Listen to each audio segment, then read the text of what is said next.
Welcome to the deep dive.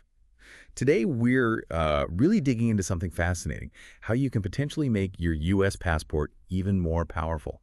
Because, for U.S. citizens, a powerful passport already means a lot of freedom, right? But we're talking about pushing that further, more flexibility, fewer hurdles. Our mission today is to pull out the key strategies, the real actionable stuff, from simple habits to, well, some pretty advanced ideas. Okay, let's unpack this. Right. And it's important to remember the U.S. passport is already, a top-tier travel document. We're talking visa-free or visa on arrival for over 180 countries. That's huge.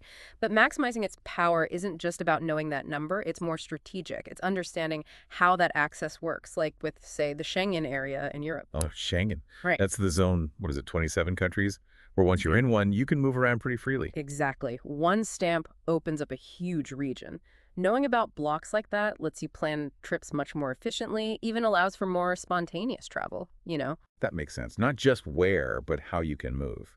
So beyond Schengen, are there other areas maybe people don't automatically think of, or like places where things are changing fast? Oh, sure. I mean, in the Americas, it's not just Canada and Mexico. Most of Central and South America are wide open for U.S. passport holders. And Asia, you've got Japan, South Korea, Singapore, Malaysia, Thailand.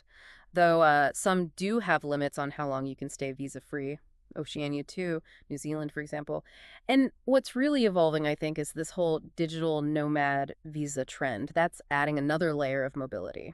Interesting. Okay, that gives a good global snapshot. Let's shift gears a bit. What about just keeping the passport itself in good shape, the practical stuff? Are there absolute must-know rules? Definitely. Two things are critical. First, the 6-month validity rule. You absolutely have to know this one. Many countries require your passport to be valid for at least 6 months after you plan to enter. Not from when you leave home, but after you arrive there. Wow, 6 months after entry. That could really trip someone up. It does. People get denied boarding or even turned away at immigration. It happens. So, rule number 1, check that expiry date way in advance. Second, blank pages. Sounds basic, but if you travel a lot, you can run out. Make sure you have enough for entry and exit stamps, plus any visas. Good point. I've heard you can request a bigger passport. Yes, exactly. When you renew, you can ask for the 52-page version instead of the standard 28-page one. Highly recommended for frequent flyers. Okay, solid practical advice. Now, what about staying informed while planning? How important are those U.S. Department of State travel advisories? Oh, they're vital. Really vital. They give you situational awareness. There are 4 levels, from level 1, exercise normal precautions, up to level 4, do not travel. Knowing the level for your destination is crucial for safety, obviously, making informed choices. But there's another angle, too. Which is? Your travel insurance. This is key. Many insurance policies have clauses linked to State Department advisories. If you travel against, say, a level 3 or 4 warning, your coverage might be completely void. Ugh, that's a critical link I bet many people miss. Insurance validity. Okay, so we've covered the basics, the upkeep, staying informed. Now let's get into the more advanced stuff. This is where it gets really interesting, exploring ways to potentially increase your travel freedom even further. Right. So one avenue is something called residency by investment, or sometimes golden visas. Basically, you gain residency rights in another country by making a pretty significant economic contribution. Often it's real estate, sometimes investing in businesses. So it's not instant citizenship, but residency. What does that get you, practically speaking? Well, a key benefit is if you get residency in, for instance, a Schengen country, you gain the freedom to travel throughout that entire zone. It's a major mobility boost within that region.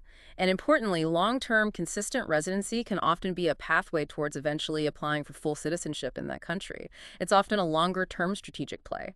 Okay, residency is a step, but then there's the one people often talk about, maybe the holy grail for some. Citizenship by investment. What's the real story there? Any common misunderstandings? Yeah, citizenship by investment, or CBI, this is where you can potentially obtain a second passport directly through investment.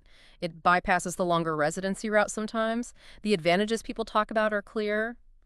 Maybe getting visa-free access to countries the U.S. passport doesn't cover, having a geopolitical plan B, a safe haven if needed, new business opportunities, maybe even tax benefits. Sounds appealing, but what's the catch? Or maybe, what are the less obvious challenges? Well, catch isn't quite the word. It's more about the complexity and commitment. These aren't simple transactions.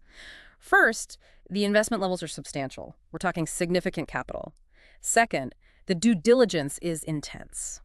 both from the country offering the program and for you, the applicant.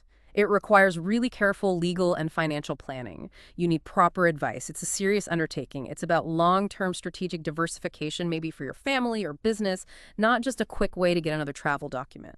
So it's a complex, high-stakes process requiring serious thought and resources, not just a travel hack. Exactly. Very serious. Okay, so this deep dive has taken us from, the essential care of your current passport and understanding advisories, all the way through to these really advanced strategies like golden visas and citizenship by investment.